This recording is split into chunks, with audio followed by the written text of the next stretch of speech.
Ei, gente, bom dia, tudo bem? E aí, como vocês estão?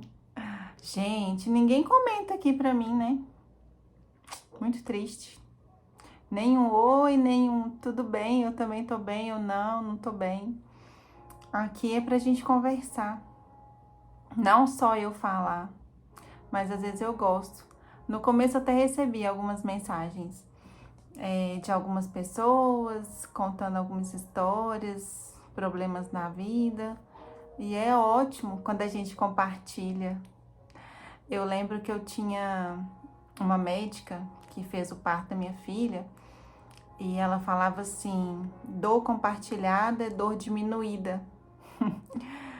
Ela perdeu um bebê, assim, nasceu, Nasceu morto e morta, né? Era uma menininha linda, saudável, 3 quilos e tanto. E ela é uma pessoa maravilhosa, tudo pronto, tudo preparado e infelizmente ela chegou sem vida. E ela sofreu muito, muito, muito, muito. E o que eu achei bacana foi que ela usou essa dor. Claro, ela ficou de luto, ela ficou mal, ela ficou, afastada um tempo, mas quando ela voltou, por ela ser médica ginecologista e obstetra, ela usou essa dor para ajudar outras mães que passavam por isso, porque ela não tinha a noção da dimensão dessa dor. Então, assim, nos hospitais que ela trabalhava, às vezes uma mãe que tinha acabado de perder o filho, né, nasceu morto, enfim, um aborto, ficava próximo de uma mãe que tinha acabado de ganhar um bebê saudável, chorando, sim, locais do lado. E ela viu o quanto doloroso era, porque ela sentiu na pele. E aí ela começou a mudar isso, a fazer de forma que isso mudasse dentro dos hospitais que ela trabalhava, a humanizar essa perda, equipes para trabalhar com isso. Enfim, ela fez um trabalho incrível, ainda faz um trabalho incrível com isso. E eu acho interessante porque ela usou a dor para ajudar pessoas. Gente, é incrível, a história dela é linda. Vou deixar nos comentários o nome dela, quem quiser seguir ela lá no Instagram, doutora Mônica. E assim, a história dela é maravilhosa. Ela é uma pessoa incrível que eu conheci porque Deus colocou ela na minha vida. E ela me ajudou muito, né, quando eu tive minha filha. Ela foi um anjo realmente na minha vida. E, enfim, eu resolvi compartilhar a história dela porque eu achei, assim, muito interessante falar que muitas vezes a gente usa a nossa dor como uma desculpa, como uma forma de nos vitimar, né? De fazer com que as pessoas tenham dó da gente. E eu também já fiz isso, eu já perdi pessoas também e já vivi a perda, o luto, já vivi, enfim, muitas coisas. E durante um tempo eu realmente me senti a coitada, a vítima. E somente anos depois, hoje, depois de entender que eu uso, né? Muitas vezes eu converso com muitas pessoas que às vezes estão passando situações parecidas, para elas entenderem que sim, a gente volta a sorrir, sim, a felicidade volta, a gente consegue superar. Tem tristezas que parece que não vão acabar, mas vão.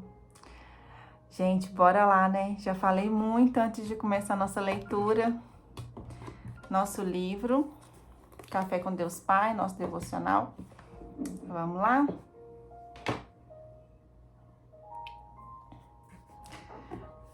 O título hoje é Ele Cumprirá.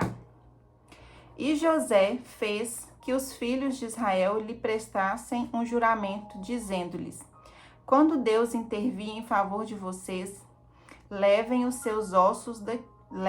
meus ossos daqui. Gênesis 50, 25. José era um jovem muito sonhador. Ele era tão sonhador que, em sua inocência, constantemente compartilhava os seus sonhos com seus irmãos, que, com inveja, queriam matá-lo. só não tiveram êxito nesse intento graças ao propósito de Deus na vida de José.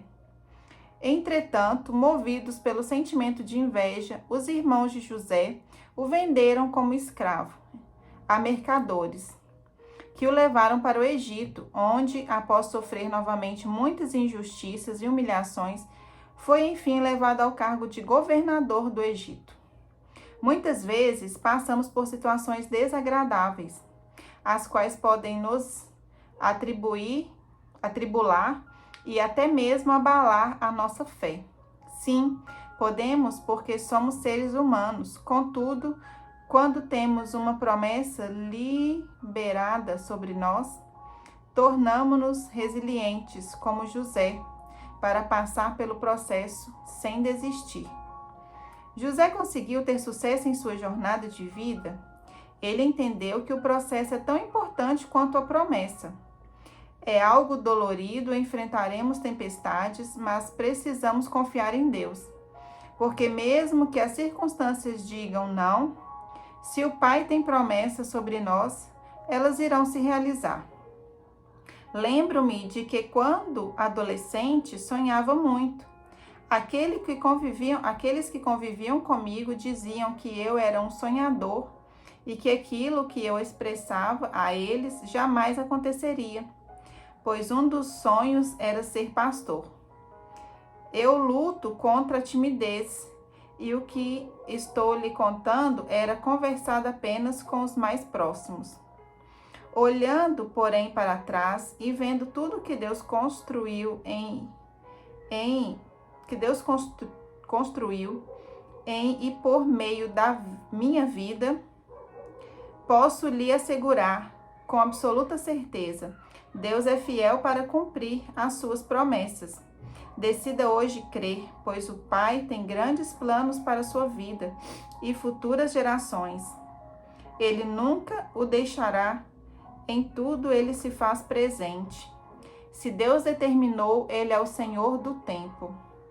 A leitura é Mateus 13 e a palavra é confiar. Confiar. Gente, confiar que Deus promete e cumpre, que aquilo que você sente no seu coração não é da sua cabeça.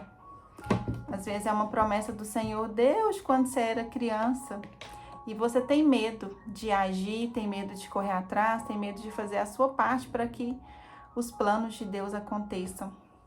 Então não tenha medo, confie no Senhor. Bora lá. A leitura é Mateus 13.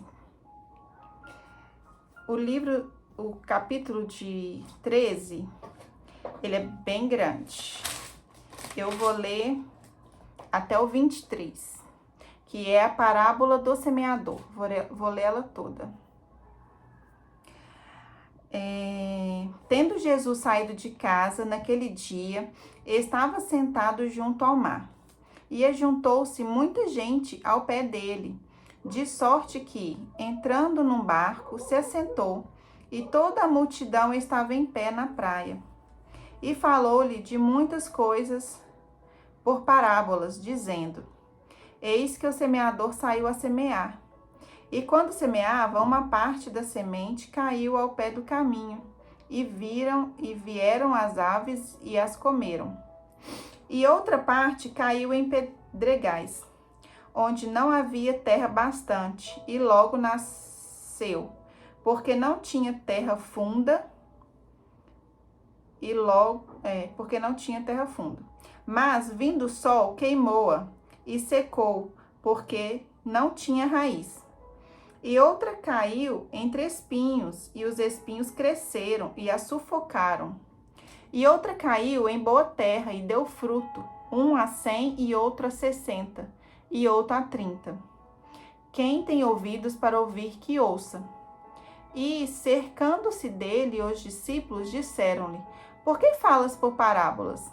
Ele, respondendo, lhes disse: Porque a vós é dado conhecer os mistérios do reino dos céus, mas a eles não lhe é dado.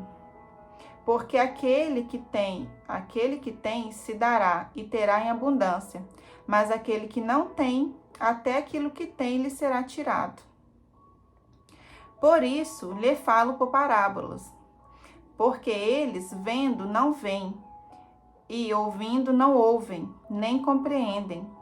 E nele se cumpre a profecia, e nele se cumpre a profecia de Isaías, que diz: ouvindo, ouvireis, mas não compreendereis, e vendo, vereis, mas não percebereis. Porque o coração deste povo está endurecido, e ouviu de mau grado com seus ouvidos, e fechou os olhos, para que não veja com os olhos, e ouça com os ouvidos, e compreenda com o coração, e se converta, e eu o cure. Mas bem-aventurados os vossos olhos, porque veem, e os vossos ouvidos, porque ouvem.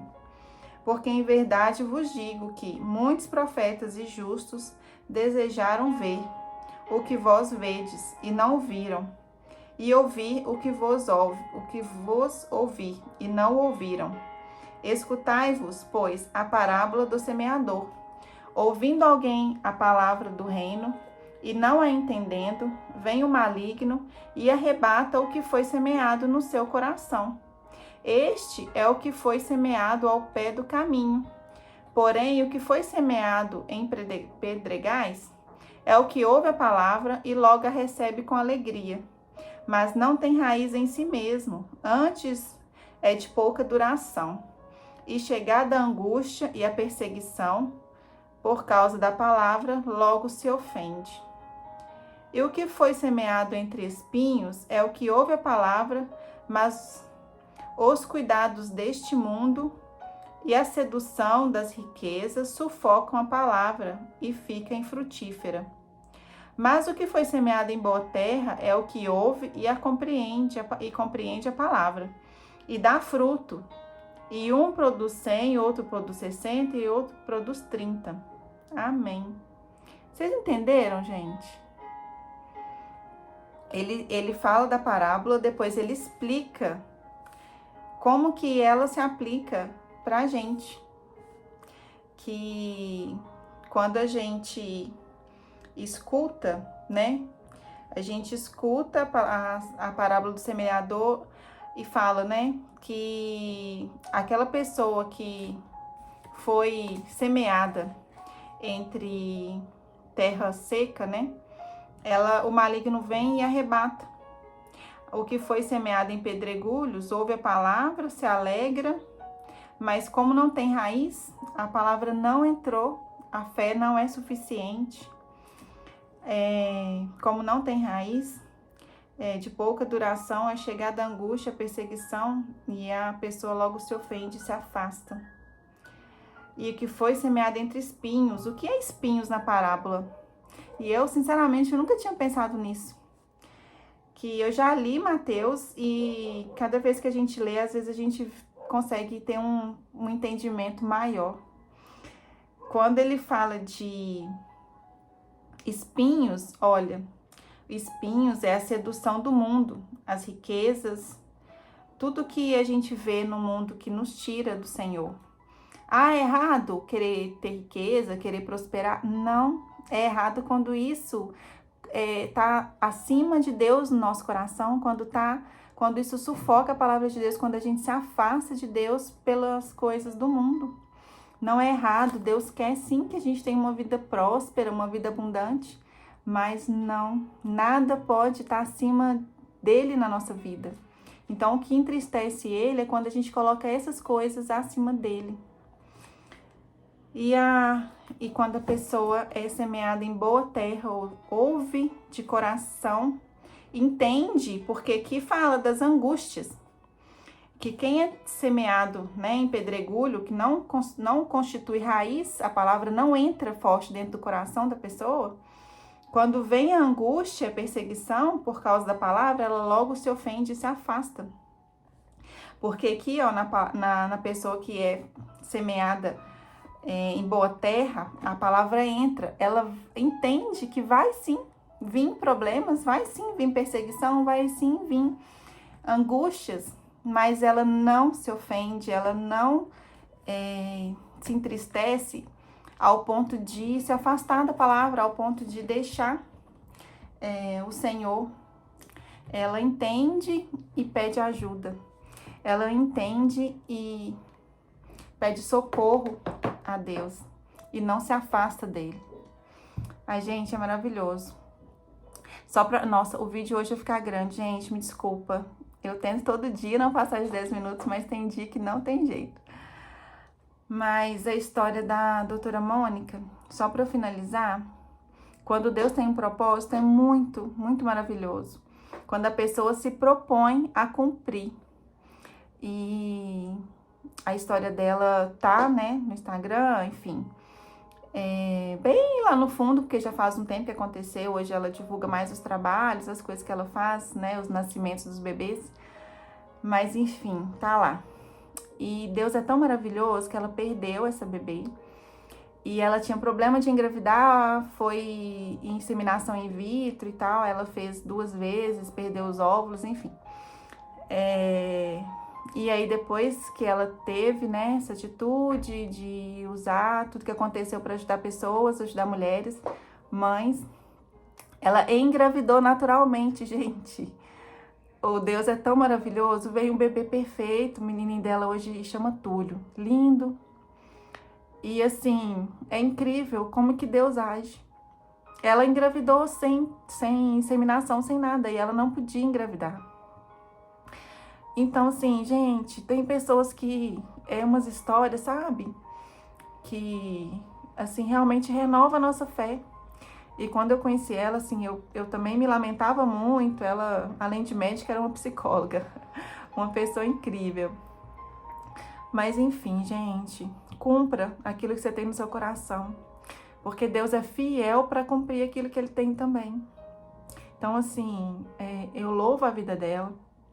Ela realmente entendeu e agiu. E hoje ela ajuda muitas mulheres. Mas ela precisou passar, sabe, o vale. Ela precisou passar muitas coisas para compreender a dor. E ela, né, se dispôs. E é isso, gente. Se dispõe ao Senhor, viu? Sempre, sempre vai valer a pena. E é isso. Tira um tempinho aí, agradeça a Deus, peça Ele para abençoar seu dia, né? Coloque diante dele os seus planos, seus projetos aí para o dia de hoje, tá? Tenham todos um ótimo dia. Fiquem com Deus e até amanhã. Beijo!